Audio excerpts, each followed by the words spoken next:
Hello, and welcome to Wires from the Deep, a Silo Series podcast. Today is Saturday, June 6th, 2026, and you're listening to episode 30. There's a new world coming. My name is Crystal Watanabe, And I'm Neoshia Roemer. and we're here to talk to you about the Silo Season 3 trailer. Woohoo! Yeah, lots of good stuff here. So that came out this week, and oh my god, it was very exciting. But they had put out like a social media teaser saying, "Oh, trailer tomorrow," and we knew it was probably going to be probably like around 9 a.m. That's usually when they release trailers and teasers and things like that. So I knew I was going to be sleeping because 9 a.m. In the morning is like in the middle of the night, and I was going to be sleeping. So I was like, whatever, I'll just get to it when I wake up. But I finally got to watch it when I woke up, and oh my god, it was really good. Yeah. I was really taken by surprise by some of the content in it, but I just gotta say that like trailer wise, whoever edited that trailer is really good because that was a solid trailer. I think so too. Like it threads just enough and doesn't it left me with a lot of questions, right? Like cuz I think one of the issues with a lot of trailers is it gives too many spoilers. But this one seemed to leave me with more questions, right? And I mean, I feel like that's the case with because this fandom, there are book readers and there are show watchers. I would pretty much classify myself as like a show watcher right now because it's been so long since I read the books that I don't really remember much more than like very broad strokes. Mhm. So and I feel like they're going in a very different direction just based on the trailer because like a lot of the memory loss stuff with Juliet, I don't remember that. So and I know some book readers in general tend to be like that didn't happen in the books. What the fuck, right? But for me, when I really enjoy a book series and I watch an adaptation, I don't necessarily mind big changes because I Mhm. feel like TV shows should be able to stand on their own, and you don't want to have like a literal play by play of the book because you can just go back and read the book, right? I mean, you as a show watcher who's read the book, you want to still have some surprises, right? Yeah, and I think that they're two different mediums. So the kind of thing that you can really explore on screen, I think on screen you can explore a little bit more than in books. And that's not always true because one thing I tend to like about reading books is often you really get deep into someone's usually the point of view character. You can feel what they're feeling, and that's really effective in literature. Whereas when you're watching a show, you're watching for the acting, right, and how they're Yeah. doing things. But you can also take things a step further on screen that you can't really do in books, and then also to just sort of passage of time things, right? Mm, Because sometimes books are made sometimes books are written 10, 20 years before a show is made, and by the time you get to the show or the film, you know things are out of date. Yeah. it's out of date, and what can be done or what you might want to do because of the genre, it could be different. So I agree with you. I think that sometimes it's okay. It's Yeah. okay when you're adapting to actually adapt and change with the times or with the medium. And like the nuances between the two mediums are very different too, because when you have a book, you can be in the main character, the protagonist's head. You can give all of their inner thoughts. You know, if you can expose a lot. Whereas if you're watching it, you're not inside their head unless they're like doing like voiceover, and that can be cheesy sometimes. But you more or less look for their expression, their micro expressions, and the way that they react to things, the way they interact with people, and those are things that don't always come across well in a book, or sometimes can be difficult to convey in words. I feel like so. I think that's the strength of a TV show is that you're watching them, you're listening to the tone of their voice, which can change everything, right? So, yeah. I like the differences between two, and I like that they can deviate. And I just want the show to be good. If it's very different from the books and it sucks, then I'm gonna have issues. But if it's really good and they've made a lot of changes, then I'm all for it. So Yeah. just entertain me is basically what I'm saying. Right. Right. All right, so let's get into the nitty gritty of the breakdown. A lot of the reason that I like this trailer, not just the editing and the cuts and the way that they transition scenes and what they show, but I really like the vibe. The music, the song that they did was really good. For those who haven't gone to look it up, the song, I mean, the lyrics are really fitting for the trailer. She says, "There's a new world coming." And I think later on she says, "There's a new voice coming." But basically, it's just around the bend. So it's really good for like building anticipation. But it's the original song is called "New World Coming" by Cass Elliot from her album from 1970. It's called Mama's Big Ones. And this song in particular was remixed or edited by a man named Bryce Miller from the Crystal Creative. And really good job. I mean, the way that he kind of it sounds like he enriched her voice and he made echoes of it and stuff like that. So he made it really haunting, I felt like. And Mhm. it really gave a good vibe to the trailer in general. But it was so funny. I was I think it was like the third time I was listening to or watching the trailer. I was like, why is this trailer making me feel a certain way that seems familiar? And I was just like, I recognize this from something. This lady's voice is really familiar. And the next time I watched the trailer, it came to me. I was like, it's the lady from the season 2 Lost intro with Desmond. And so I went and then right when that thought came to me, YouTube took me to make your own kind of music. And I was like, "Oh my god, yes, that's it. It's from Lost." It that cuz I had never heard of her until I saw the Lost season 2 premiere.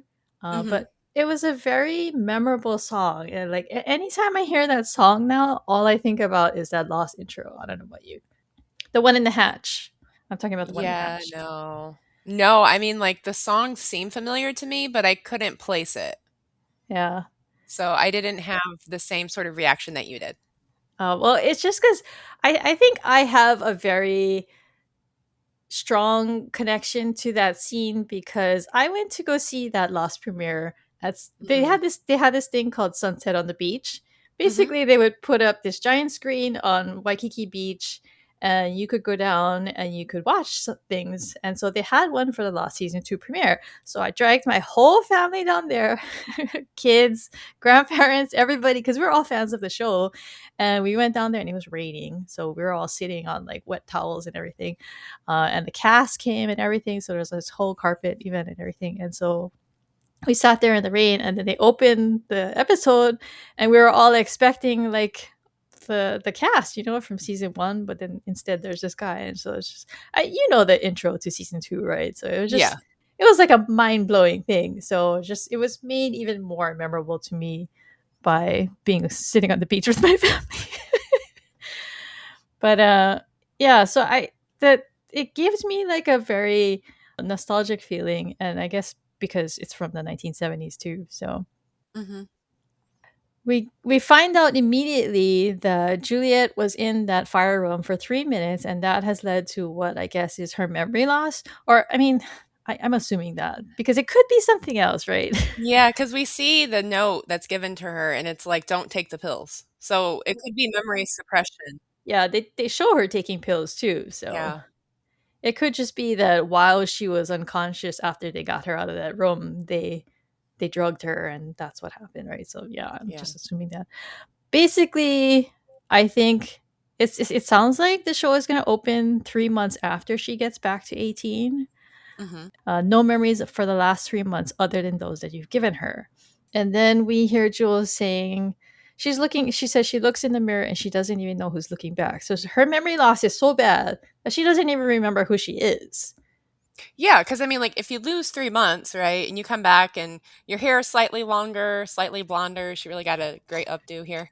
Um, you're like, "What happened to me?" Right? Like, because obviously she went through trauma, and I mean, like, bodily trauma, right, when she was gone, and so, like, she's dealing with things because the body remembers, right? Like, if the mind doesn't remember, the body still remembers. So she's dealing with all of this, and, yeah, I would expect that she's probably a little confused, like, "Why don't I remember?"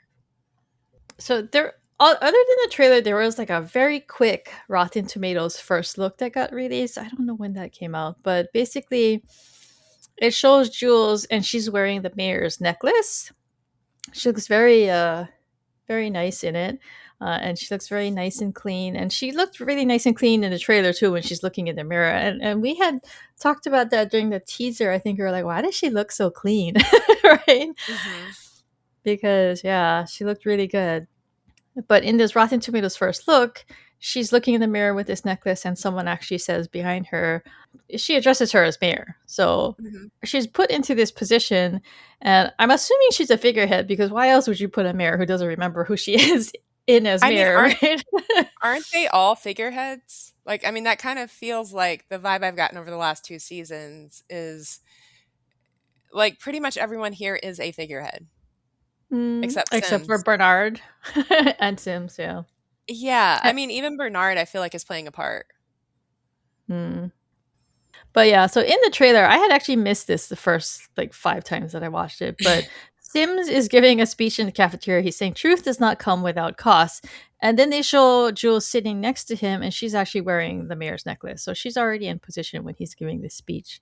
But then we see Jules taking medication, and then we have Patrick saying that she doesn't remember anything except what they tell her. And then we get a scene of Patrick telling her that she's the only one who has gone out, and he's telling this to Juliet that she's the Mhm. only one who has gone outside and survived. And this is all interspersed with scenes from like season 2 and stuff like that, like her coming back Right. and everything. Then they show an expanded scene in the cafeteria with Jules sitting next to Sim. She's hit a gavel, so I don't know if she's like judged too, because when the season ends, they don't have a mayor, they don't have a sheriff, and they don't have Bernard, right? Because Bernard was in that fire room with her, right? That's another Right. question we got to talk about. So yeah, I feel like. Do you think Sims is going to become the judge? That's he's wearing a pin, and I don't remember who wears that pin, or is he I head of mean, IT? it would make sense for him to become judge, Yeah, but but also he who is seems yeah, but yeah. So who's going to be head of IT? that's a good question.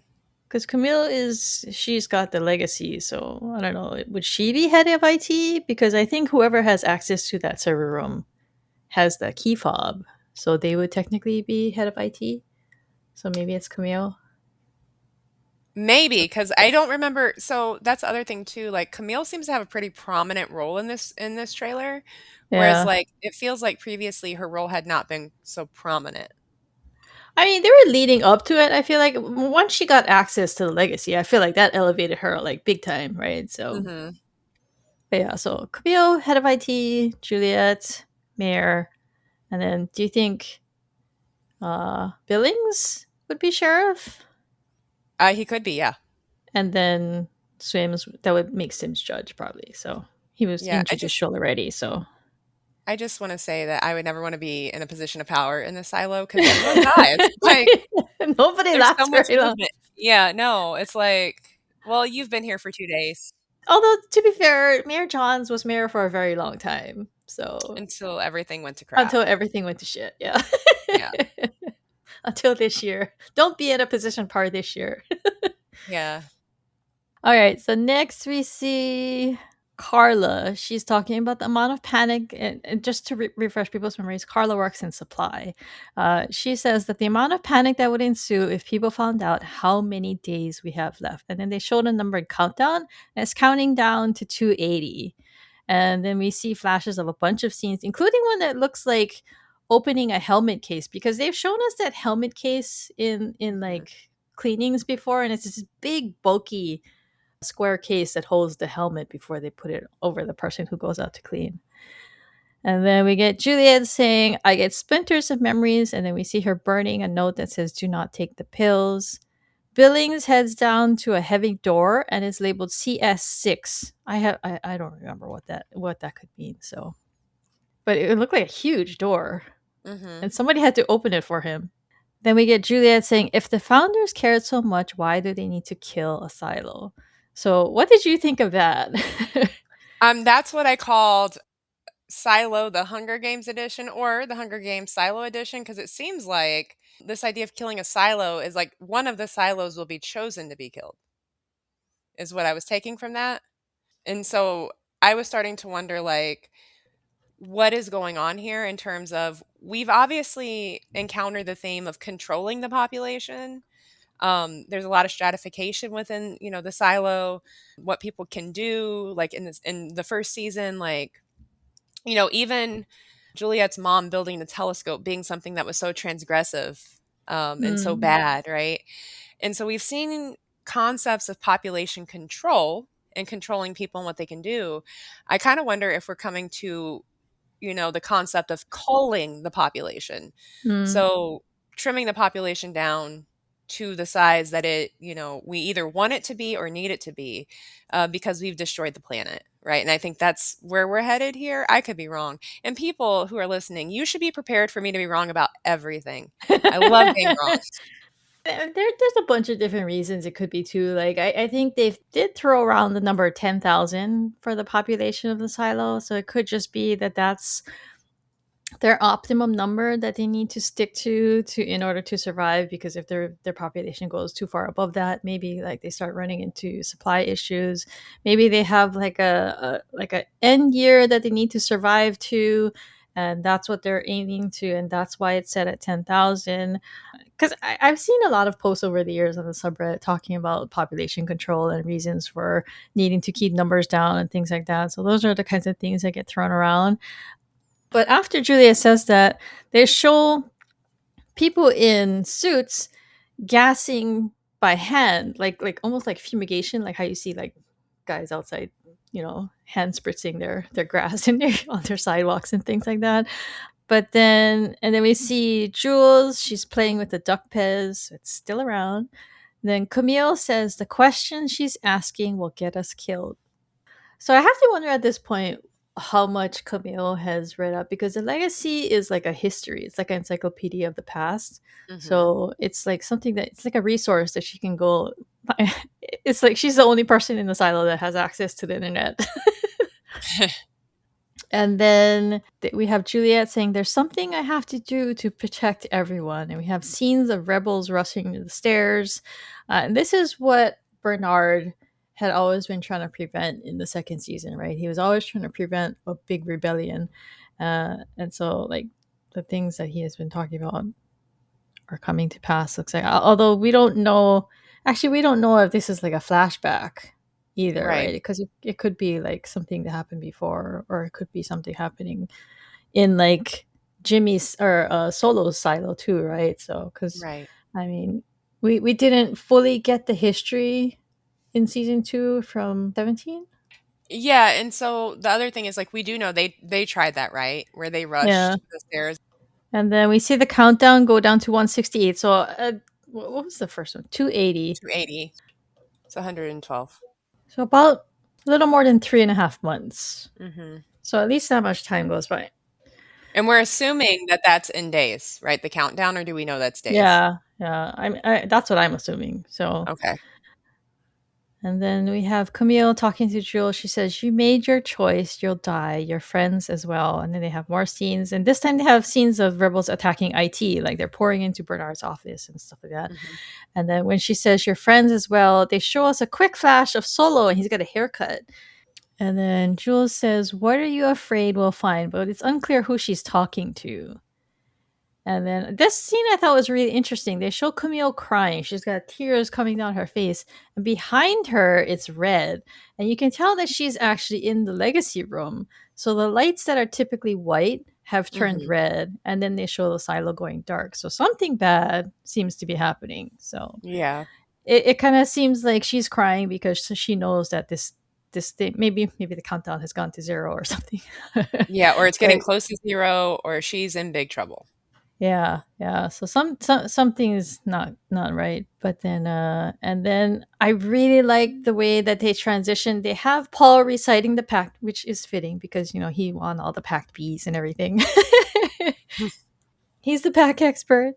But then they play scenes backwards, and then they transition us into scenes of the past. And so I really liked how they structure the trailer to be present and then going into the past, because I've been really looking forward to watching the past stuff. Yeah, and I'm wondering, with these flashbacks, like, is this going to be a little bit more like Paradise, where we might get episodes where the flashbacks become the focal point of the episode? Or is it going to be a little bit more like Mm, Lost, where it's where, first. yeah, it's shuffled. So it's topical, right? And so we tie in flashbacks with, or we splice them with what's going on currently, and it's all tied together based on the topic or the theme of the episode or the character the episode's based on. And so that's something I'm curious about in terms of like how are we going to use the Yeah. flashbacks? And I think that's going to like the quality of that is a lot of that is going to come down to the editing, because I'm watching season 2 of Legacy of Monsters with my son, and that one has two different timelines too. It's got like the stuff in like 1940s, 1970s, and then it's got present stuff in like the 2015 or something like that. But the episodes that we're watching now, we're almost at the end of season 2, and it starts cutting back and forth between the past and the present a little too often, like almost to the point where you're only getting like less than a minute of like one timeline before it zips you right back to the next one. And I don't always find that necessary. I feel like you can do longer scenes staying in one area and then going, back and forth. So yeah, I feel like that's going to come down to editing, and it's going to be either really good or it's going to be really choppy and distracting.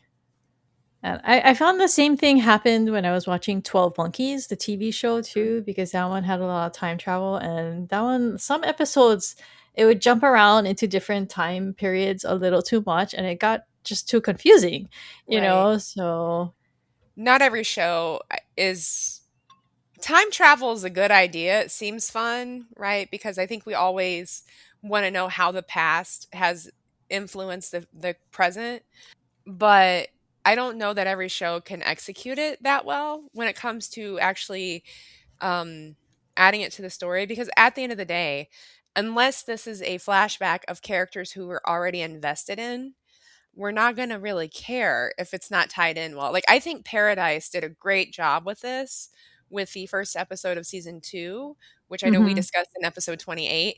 But they did a great job of this because, like, you don't really know what's going on. You've never seen any of these people before, but they tell a compelling story that gets you wondering and asking the questions of how does this fit in? How does this tie in? As opposed to just, hey, we're going back to the past. Here we are. And actually, that actually brings up like what the two different formats that you brought up, because yeah, like the first episode wasn't like dedicated almost exclusively to Annie. Yeah, it was all Annie, right? Was They, I don't even think he was in it. I don't I was I think they brought Xavier back in the end, right?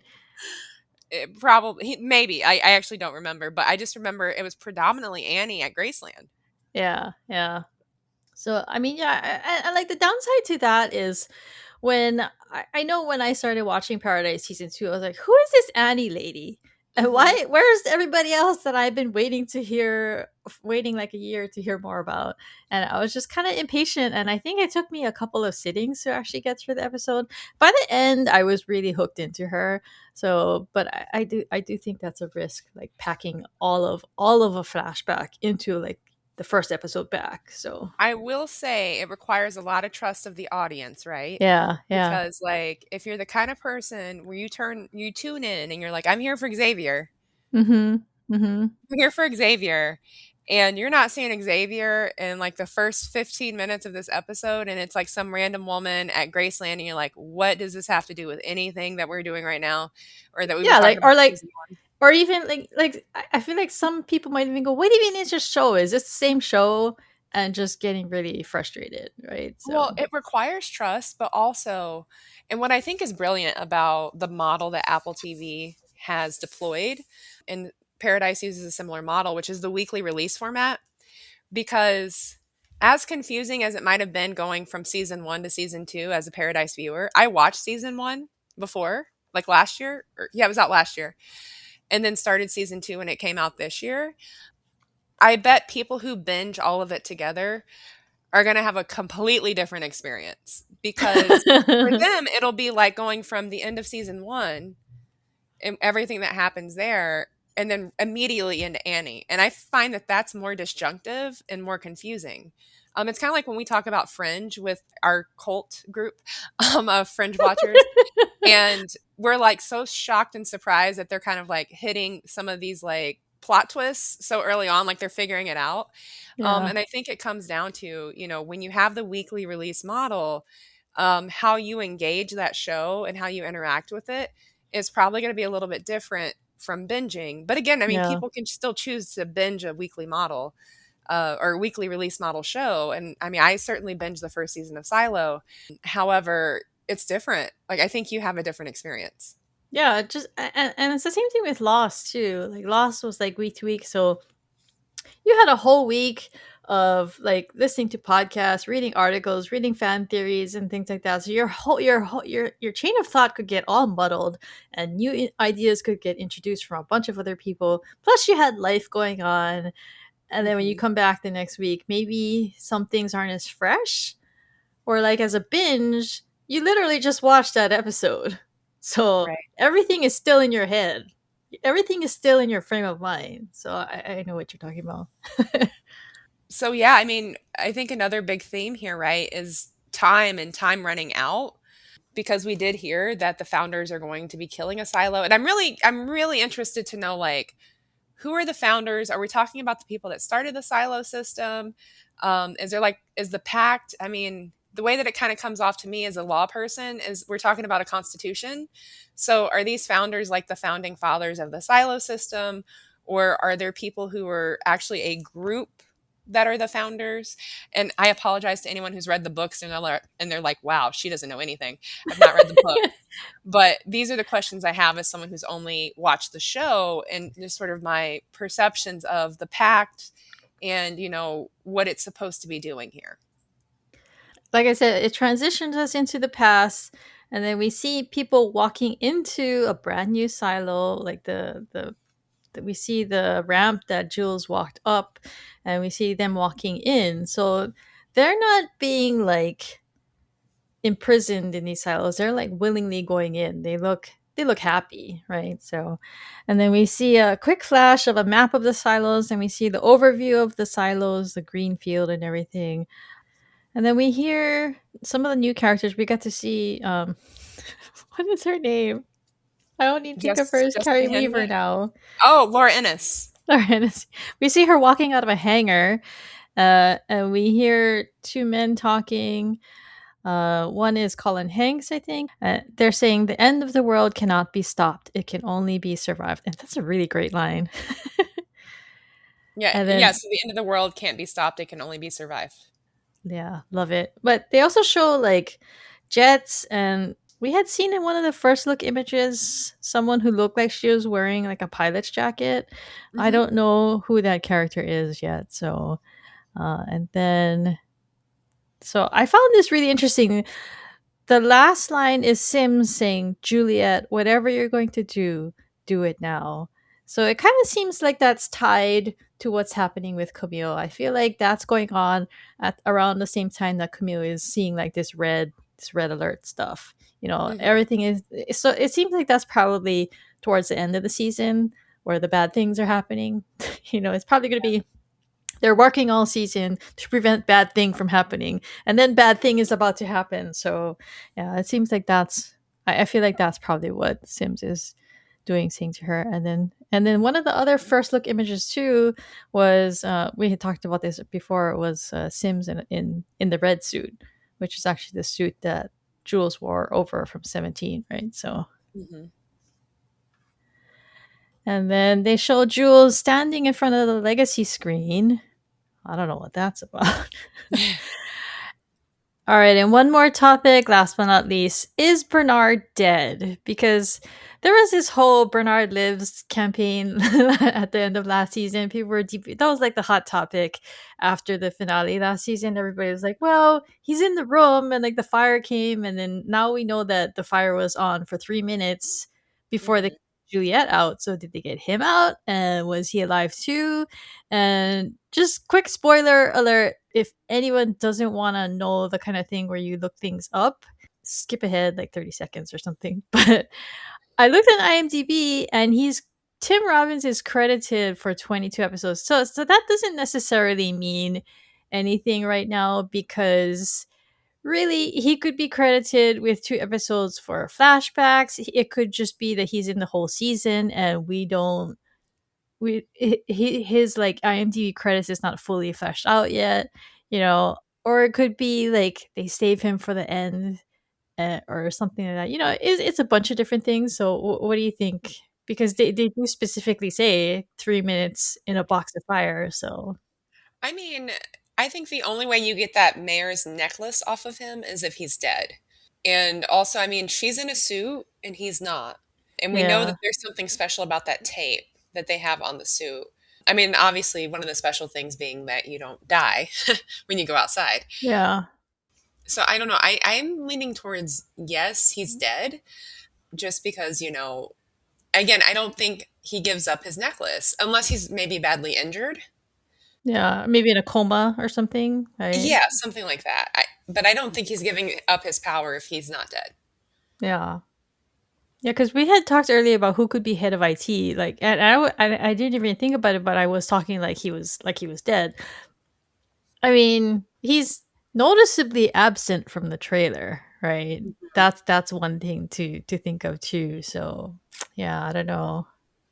It could, I can't decide. I don't know what I think. It's just gonna have to be one of those surprise me. Let's hope it's good. Yeah, I mean, it's not looking good. Yeah, yeah. But I mean, people were arguing last season, like, oh, she could have jumped on him and like shielded him from the fire and stuff like that. But I don't know. I don't know that's how it works. The other thing to note too is she has scars on her neck. I think it was either during the sneak peek or it was in the trailer, but there's a part where she's touching her neck and you can see that she has scars. I assume that they're burn scars.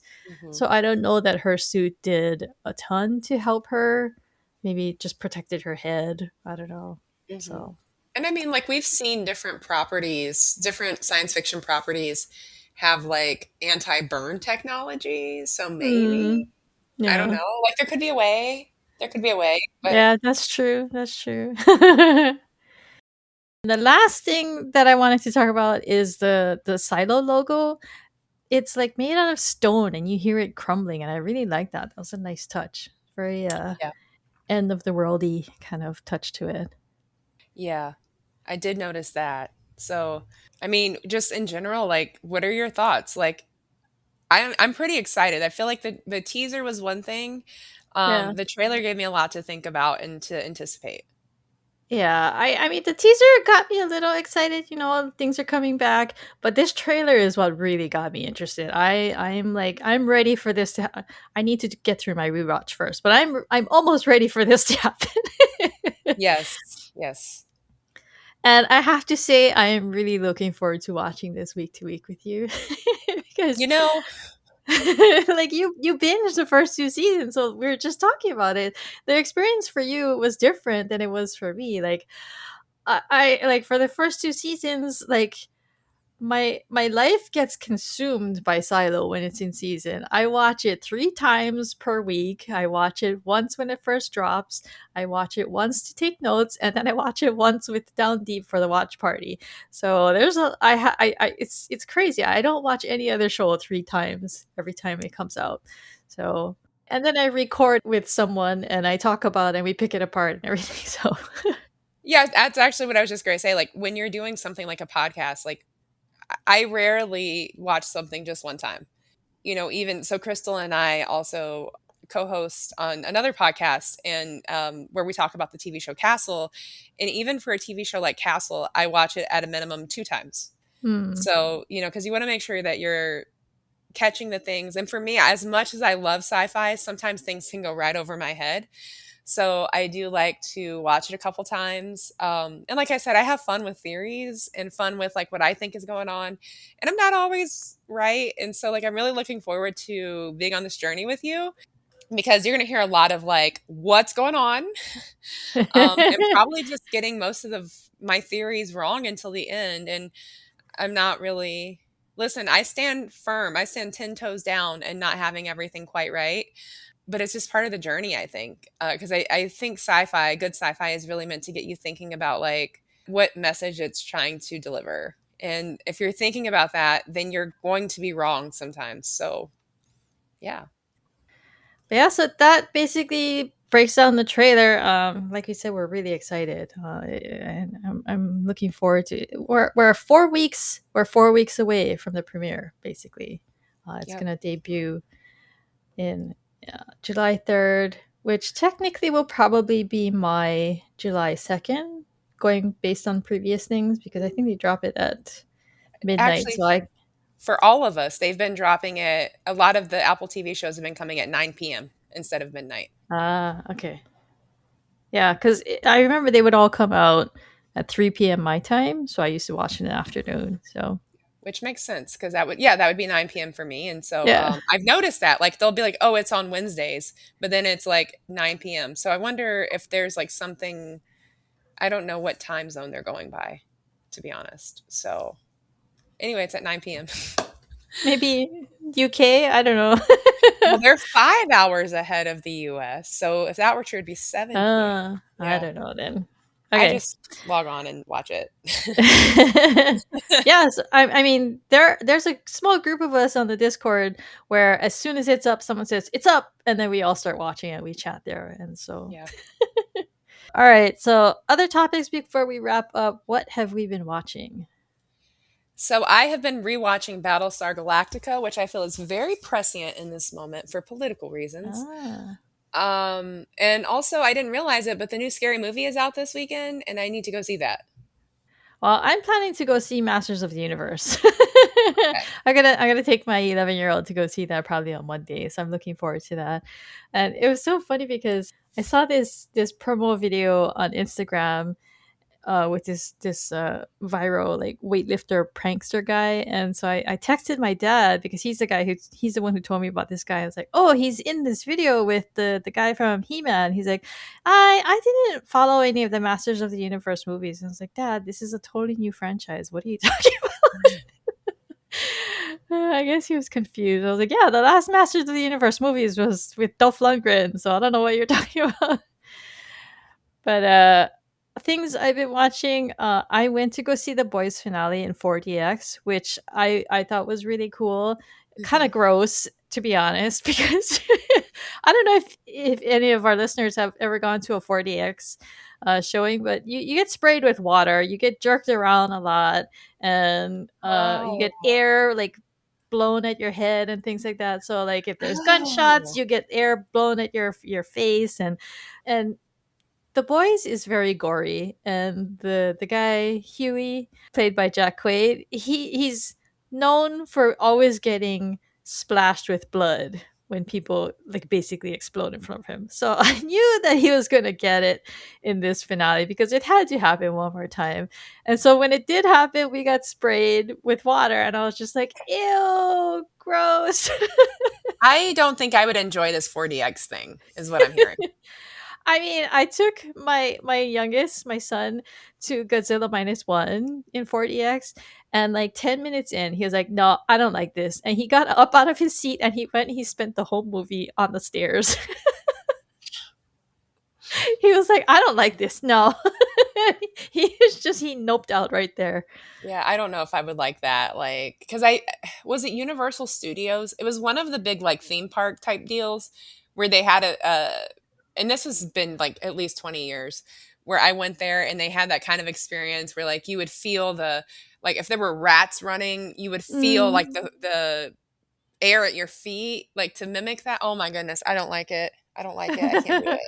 My brother has told me that the 4DX in Japan is actually better because they actually implement heat too. So, Uh, which okay. I'm sure is crazy when it comes to Godzilla. So thank you for our listeners for joining us for another episode of Wires from the Deep. If you are enjoying our podcast, be sure to leave us a review on Apple Podcasts or Spotify. You can leave us a comment and let us know your thoughts on our discussion. To join conversations about the show, you can go to the Silo Series subreddit and the Down Deep Discord, where you can participate in discussions with other fans. And you can join our Saturday night rewatch parties. The way that the schedule is, we're gonna have to double up episodes for the rest of the month just to get this to get season 2 wrapped up just in time for the premiere. But so this, we're actually gonna get off this podcast recording right now and watch season 2, episodes 1 and 2, and then the coming week we're gonna be watching season 2, episodes 3 and 4. So if you want to contact me and Neoshia, you can leave a comment on one of our YouTube videos, or you can email me at crystal@thedowndeep.net. Thanks everyone for listening. Catch you guys next time. All right. Bye, everyone. Bye.